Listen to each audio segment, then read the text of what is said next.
Namaste. Welcome to the I Beat Cancer Show. Today we have with us Reva Kumarji, and she's going to tell her story about how she was able to beat cancer.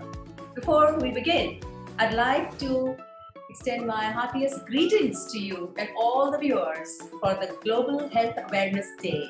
Today is April 7, and this is the World Health Day. Now, Reva ji, you are a businesswoman.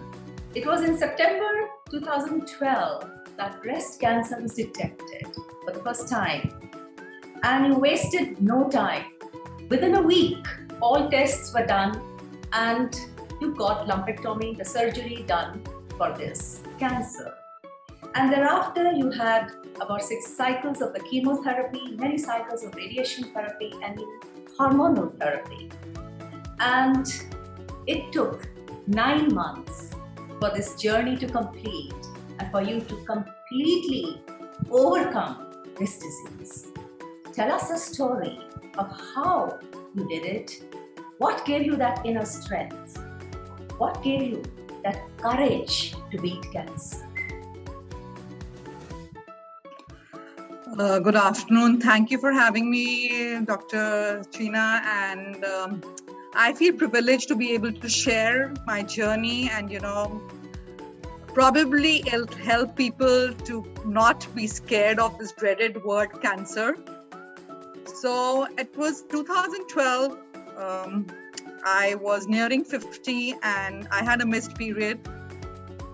And I went for my checkup thinking it was probably a menopausal situation or whatever it is. And my doctor tells me, when's the last time you had your mammogram? It had been 4 to 5 years. And I said, it's been 4 to 5 years. And she said, pap smear. So I said that I had it in February. So this was towards, I think, August. And she says, if you're here, you might as well get your mammogram done. And I went in for my mammogram. And in 2.5 hours, I get a call that, we see a lesion and you need to go in for an FNSC. So, you are in a denial mode because you feel this can never affect you because I didn't have any symptoms. I was leading a perfect, healthy life, and so then I went to another doctor and she says, no, you should definitely go in for a FNSC because there seems to be an issue. And I guess that was the start of it, the FNSC came positive and I, went to the doctor and they briefed me up, underwent a battery of tests, and the fear was already there, what if it's, spread, but, I had to handle it. There was no other way out. Fortunately, it was localized, and that was a thing. And then as soon as they said it's localized, I said, I can do it. So it started with lumpectomy. I was told I might have to go to mastectomy. So I left it to my doctor's hands because, they know the best, So they did a lumpectomy, followed by 6 cycles of chemo and then 30 radiations. I just want everybody to know, it is tough. It's not easy, but it's all up in your mind, You won't need to have a strong willpower and you won't even feel it. And then I had tremendous family support, I was very, it's sometimes I really think my husband and my son were more confident of my, beating them than I was, So they were rock solid behind me and which I think is really important because, you have to have that positivity around you too. And not for a moment did I say, why me? Because, I thought I was one of the privileged ones. And it could have been worse, I step out and I get hit by a truck. What do you do then, You have diabetes, it's lifelong. This was 6 to 9 months, and then I worked throughout my treatment, which was another very blessing because, I didn't ever get time to think. And then people around me were very positive, They never looked down on me, that, oh, you don't have any hair now, Because for a lady, you'll tend to lose your femininity, the 2 most important parts, But, fortunately, I went through it, in a positive manner. recovered well. It's been 8 years now. I'm on a hormonal therapy, which is set to continue for another 2 years. And, face every day that comes, enjoying my life to the fullest. My second innings has been, I say, much, much better than my first one. Wonderful, Reva ji. It is so beautiful to hear your story. And I'm also very excited to know that you've been working all through your 9-month journey of beating cancer. And even today you are working, and along with your business duties, you have also undertaken many awareness drives to support cancer patients who are not aware of how to beat this disease, and even those people who have not been yet detected of this disease. So you're creating awareness through these drives. Tell us about how you're doing this. Well, when during my journey, I just felt that, there were a lot of questions I wanted to ask, and with every time I couldn't go to the doctor to ask the same thing. They are busy people too, and like my doctors also tell me, what you can do to the people undergoing, probably we can't even think of it, because, it's that comfort level for somebody. I'll just give you an example. So I was in daycare center once, and the doctor said there's a girl from Kanpur, and she is Reva, she needs help because she is paranoid, every time she comes for a chemo. So, I went to see her, and that day I had actually gone for my follow-up. So I had my files with me, and she thought I was a doctor. And she says, oh, you don't understand. I said, why don't I understand? I've gone through it.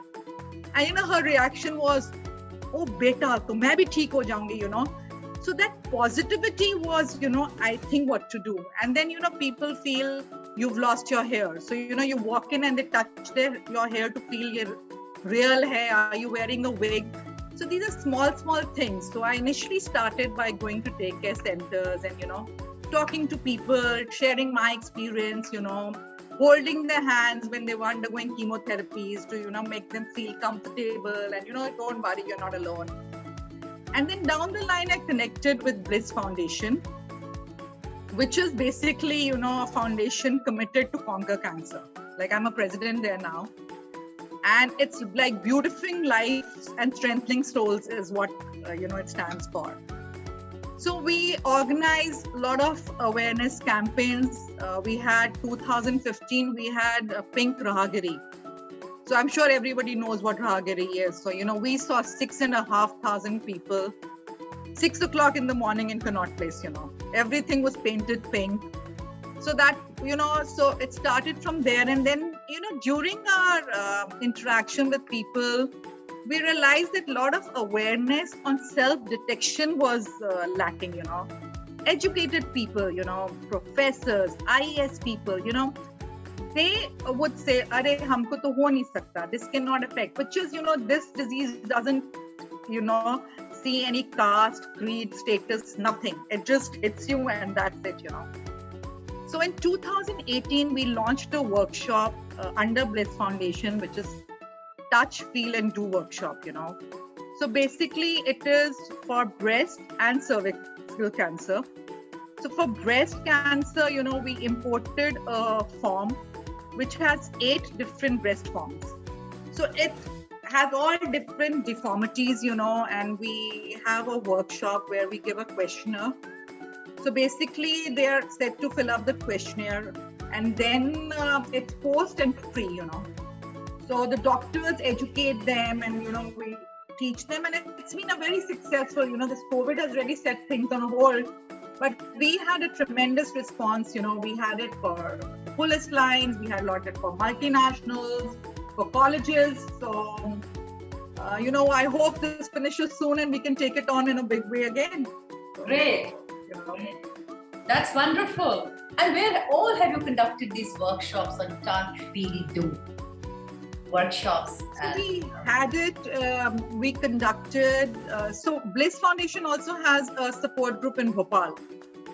So we have had numerous workshops in Bhopal, which could be on RWAs, which could be in colleges.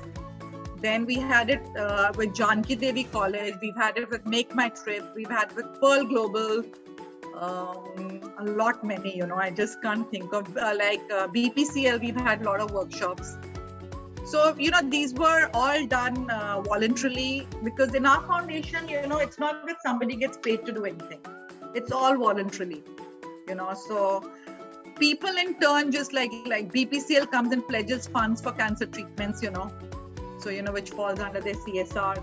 I think, we are trying to do our bit, but a lot of people, we are not even this much, in this journey. I think, a lot of people need to join hands, and I'm very hopeful, we've seen some real good support with us, That's so nice. And this is something which you can really spread a lot, because you've gone through it, and it is your experience that you can share with people and help them in their journey if they have been detected with cancer. And also, I'd like to know from you, Reva ji, that the daycare visits that you do in hospitals, because that is something which is really tedious. How have been those daycare visits, and how you are making the cancer patients all going through those testing times to help them come out of those challenges and understand that life is really beautiful if they think positive and have that hope in them to beat the disease? Well, when I going for my daycare visits, it's basically spending time, listening to them, which, I think a lot of time there are things they can't even talk to their families about, So, I think as a fellow, to them, I just listen to them, tell them to pursue their hobbies, which I have done in a big way too,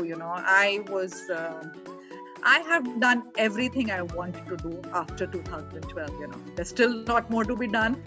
And I just thought, it's a second chance and I should not. So, do whatever you want to. Don't let this weigh down that main ye nahi kar paungi.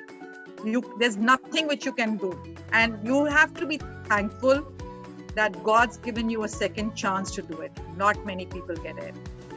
And don't let it weigh down that it's end of your life. Think it's a beginning of a new life. You're getting a new birth, and take it on from there. Beautiful said. Tell us also that you feel that God has chosen you as a very special person to carry on this message, the message of hope, the message of beating cancer or any disease for that matter, by one's own willpower, by one's own inner strength and determination to fight disease. Do you think God has chosen you? Absolutely. I feel, see, there is definitely a superpower, which is controlling the world. And even during my journey, I have a lot of faith in Sai Baba Ji. That doesn't mean I don't, follow other religions. We are all one, basically, So I don't want to, but, I have a big, strong connection with Sai Baba Ji. And during my treatment, I always felt him around me. It was like he was there. He says, "Don't worry, I'm going to." So I connected so well, And have faith in whatever you choose. Whether it's your religion, whether it's your meditation, you have to have faith in your doctor for him to be successful. If you just keep on doubting him, that treatment will never work on you. And like Sister Shivani, I'm sure, everybody knows of her. She says every time you're having food, medicine, just say a small prayer. You see it will affect you, it'll do wonders to you. So, that connect. And then I feel God only gives this to chosen ones who can handle it. So you are a completely changed person. Absolutely. People who knew me 8 years back say you're not the same person anymore, So, it's been good, and I don't have any complaints. I never say it by me, I put it behind me, handle every day as it comes, and take it on from there. Great. What is your message for people who are still fighting the disease? I would just say, let your faith be stronger than your fear. Keep that in mind, keep the faith, keep the hope, keep the willpower, and it's just a matter of time. If good days don't last, bad also won't last, there is a light behind the tunnel. Very nicely put. Faith greater than fear will help us beat cancer. Thank you very much, Reva. It was great to have you with us. Thank you for having me. Thank you.